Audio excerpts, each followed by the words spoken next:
So, as Myanmar, what challenges have come? I know we've talked about like the branding side of it, right?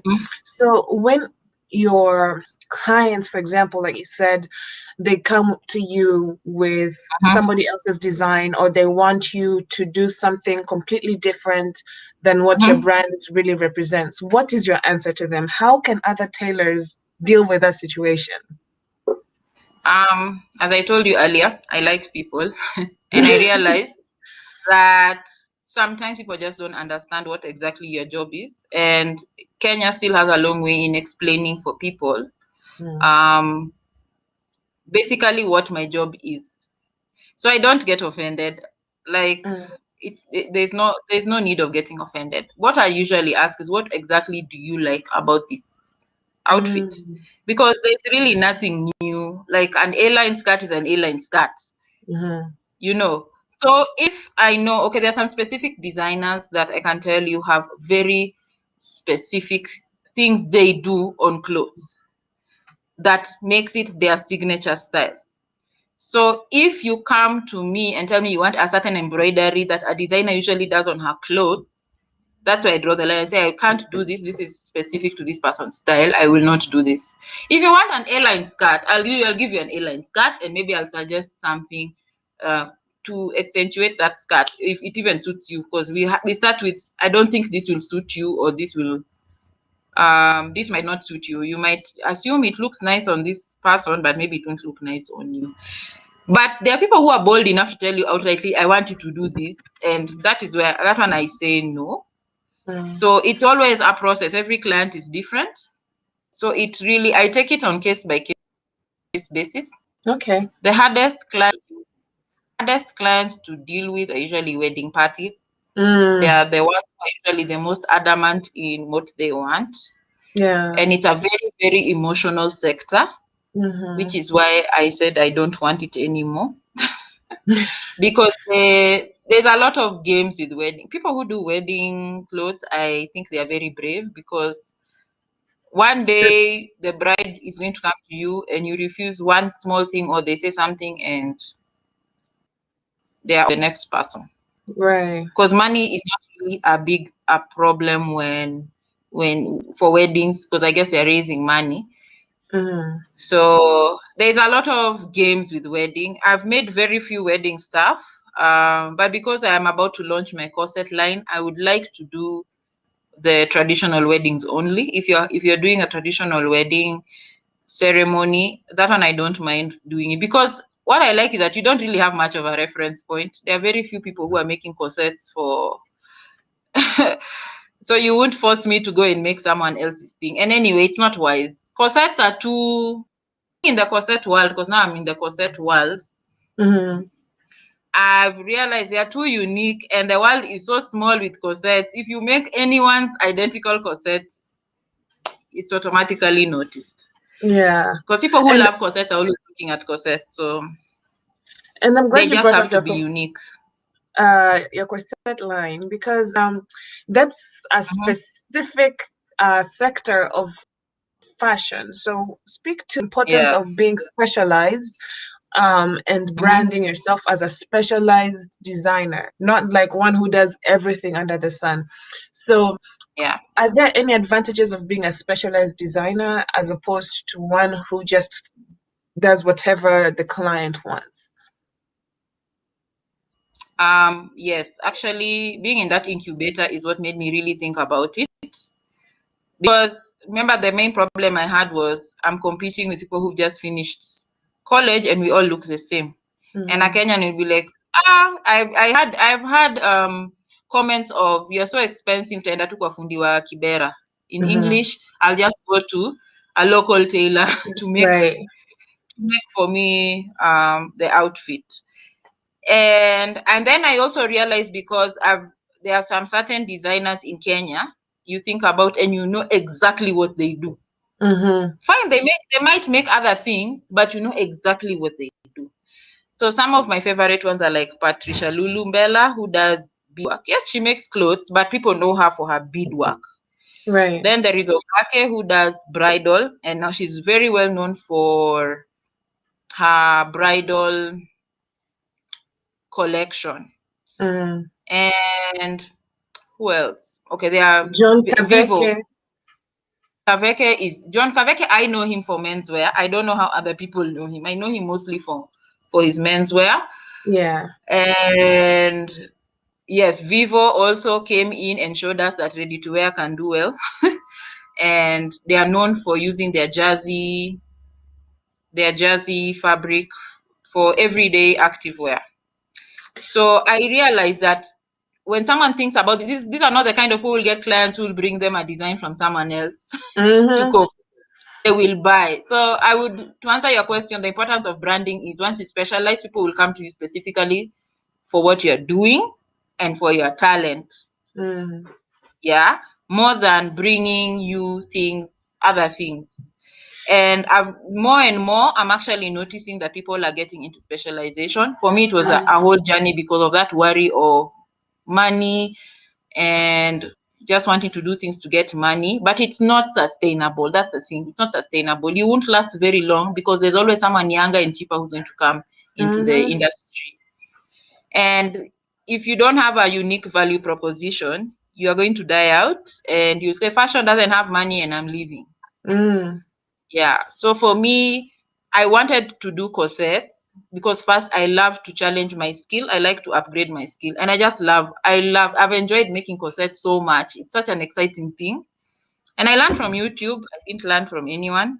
Wow. I looked for schools online and I was like, it's so expensive. And also there is no one who's teaching corsetry. And I did so much binge watching on YouTube that now I can tell a fake corset and a real corset. I know all the terms and the names and everything. I think the only thing I don't know is the historical reference of this is a Victorian corset and this is a 18th century corset. There are people who, I think that you need to go to school to do because it's not my history. But that's not the reason I'm doing it. I'm doing it for the skill of accentuating our fashion to another level and making my clothes even better, to fit better. That's commendable. And also, when you're specialized, like for example, corsets, and you're known to be the person to go to, you can charge anything. And people will be willing to buy because you are doing something that's unique in the market, nobody else is doing. And two, you're good at it and you're known to be good at it. So that's another point towards specialization and branding yourself as a specialized designer.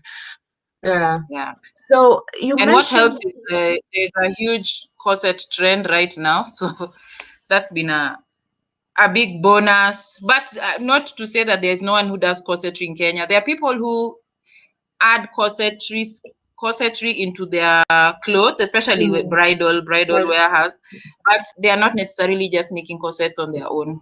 So that's the big distinction. Yeah. Right. And then your corset will have about it. And your corset will have African print on them, or are they all of them? Not actually. Now that's another thing about African print. I will have some with African print, but I don't want to limit myself to the print. There are so many other things that are African that is not print. Also, there'll be beading. I want to learn basically African culture, draw inspiration from that, and then add it to my corsets, because being African doesn't necessarily mean African print, considering that what we consider African print, some of them are not even African. Right. Yeah, but I will definitely have some African print in quotes, corsets for people. I'll have a mass market line, and then I'll have the specialized line. Don't worry, I'll have YouTube videos for all those. I can't wait to see them. I've told you I need to see more of your videos. I have recorded so much content. Editing and uploading them has been what I haven't done. It is a challenge. I can relate with that, my sister. It's a challenge.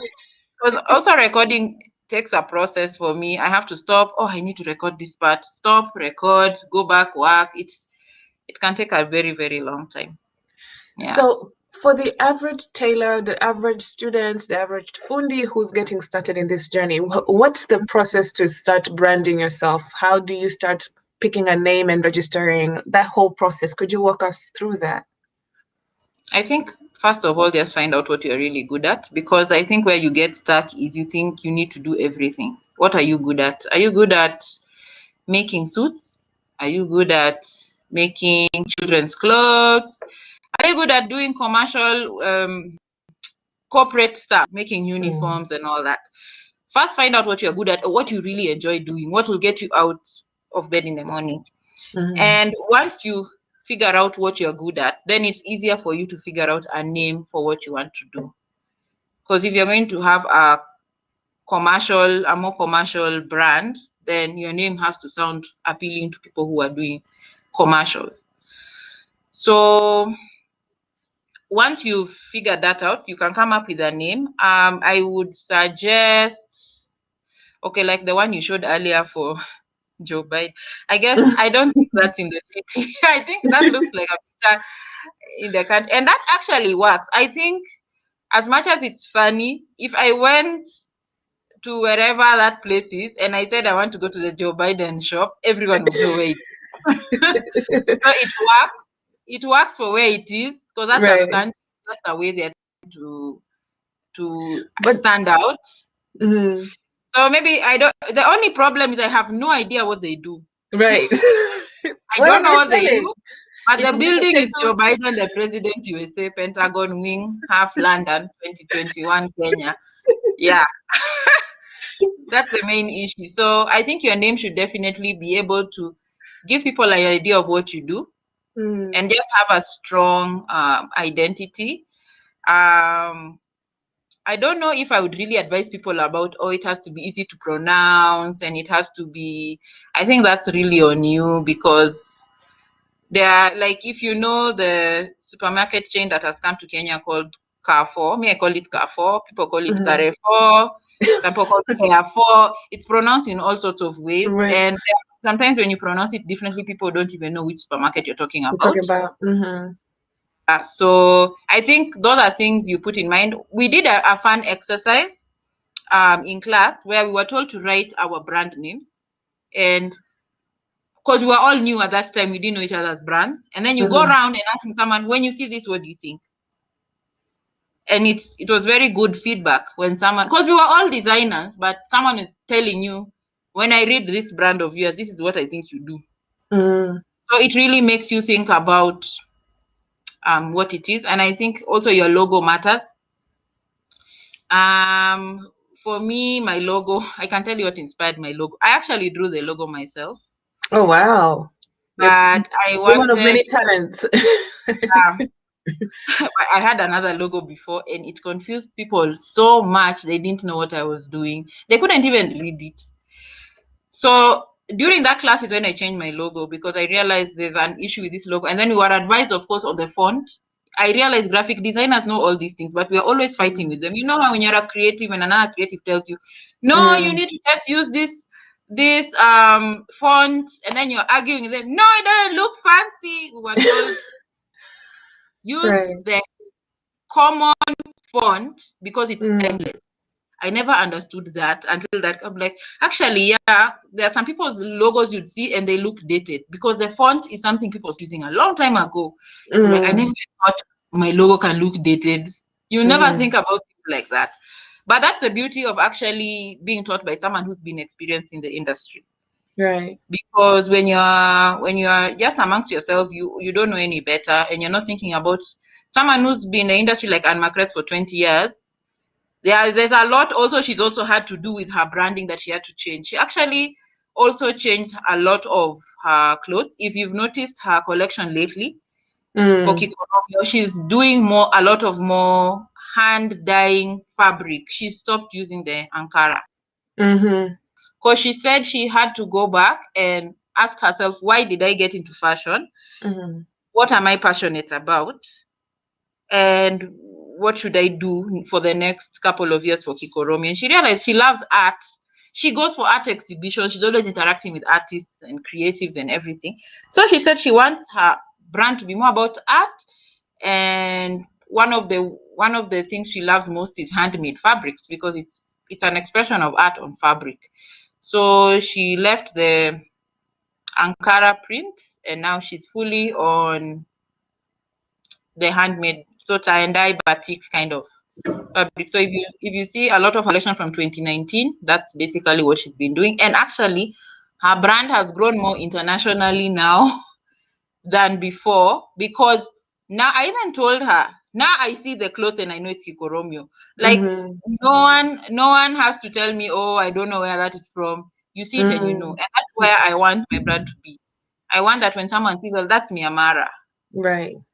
Yeah. And those So are I think, very good points that you bring up, because she changed her whole business, the way she does her business, when it wasn't working anymore. Some people will be stubborn and say, this is how it's supposed to be, and this is how I'm going to do it. Come rain, come sunshine. And you just keep going, and it's not working. So don't be afraid of change. If something is, if you don't like your name, change it. If you don't like the way you're designing, change it. Grow, evolve, and that's how your brand will evolve too. So very good points there. So for me, okay, so the thing I haven't mentioned is Myanmar Creations is mostly for this Kanga collection, and it's a more accessible work. I wanted to have something accessible for the common Mwananchi, because my biggest dream is to see Kenyans wearing made in Kenya everywhere. So I made the Kanga stuff more accessible. I don't know if I'll use another fabric. Right now I'm really enjoying using the Kanga, so we will see. But the corset line has a different name. It's called Cinched by Myanmar. And even the name itself already tells you something to do with corsets and gowns and stuff. So I decided to I wanted to put them together, but I realized it could confuse people on what it's about. So I decided to do it separately. Right now, I'm treating it like a passion project, because I don't want a lot of voices in my ear. I want to explore it. I told you I learned corsets through YouTube, so I'm not an expert yet. And I want, by the time I launch it, it's a good product that if I charge people, they're not going to start saying that it's not up to par with international standards. But I have a lot of patterns. I'm experimenting with the patterns. I plan to make some for myself. I always make clothes for myself to know how it looks, feels, what I need to change before I give clients. And also for the Kanga collection, I actually stitched everything myself. Everything. I didn't use a fundi. That was my COVID project. You know, in your home. That is what I was doing. It was exhausting, but I figured out stitching yourself means, if the sleeve is too long, too short, this dress needs to be a bit wider, a bit smaller. I learned all those. So by the time now I'm outsourcing the labor, you know everything. I know even when they've made them, like, I nearly I know. I know where you've gone wrong. I know you changed something. Yeah. So I love that you have two different labels for your products, and that promotes, like the last point down here, like consistency. So you're not confusing your clients. Like you said, you didn't want to confuse your clients, so you decided, I'm going to start something different. I'm passionate about corsets, but I don't want to confuse any of my other clients. I'm going to start something new. And that's important when it comes to branding, is that your brand is consistent throughout. So Myanmar is consistently Kangas, consistently accessible, consistently, for the regular Mwananchi. And is it cinched by Myanmar? Yeah. And that one is more, fancy, nighttime. Sorry. Ball gown. My dream is to travel this continent. Because the theme of Cinched by Myanmar is actually celebrating beauty. And I had a discussion with my mentor and told them, I'm really tired of the narrative of Africa and poverty and war and whatever. And one of the first things I did when I started, when I was exploring Cinched by Myanmar, was ask people what beauty is in their languages. And everyone was shocked that they didn't really know what it means in the language, because it always sounded like it means you are good. Like the word for beauty and good in most African languages, it's the same word. Yeah. For me, that just made me realize our culture actually values not just outer beauty but inner beauty. Inner beauty. Yes. Yeah. So the plan with the corset is I'm going to have all the corsets are going to be called beauty names according to the culture. So example, if you are Swahili, the corset is going to be called Mzuri or whatever word I want. And it's just going to have phase 1, phase 2, phase 3, but the inspiration is all going to be Swahili culture, so that by the time someone sees that corset, they know that is the Swahili one. So the lower one will be Jaber, so it will be Jaber 1, Jaber 2, like that. I just want them to have those names to celebrate beauty, because that's basically what it's about. So all of them will look different depending on the embellishments I put, because I've learned, example now, because the Luo one is one I've really researched. Despite the fact that we were not clothed, we had a lot of ornaments. The men actually had more ornaments than the women. They wore ostrich feathers. They had very flamboyant necklaces and everything. And their necklaces were more flamboyant. They actually, I didn't know we killed hippopotamuses for their teeth. Wow. So there is a lot of those kind of, I won't kill any hippopotamuses. So, but yeah, but I want to come up with my own version of things, and they will be modernized. They won't be so traditional that you feel like you're living in the past. Corsetry is not necessarily African, but I'm using it because it's interesting enough for me to be able to add different aspects of it, and people would know this corset was made by an African, not someone in the West.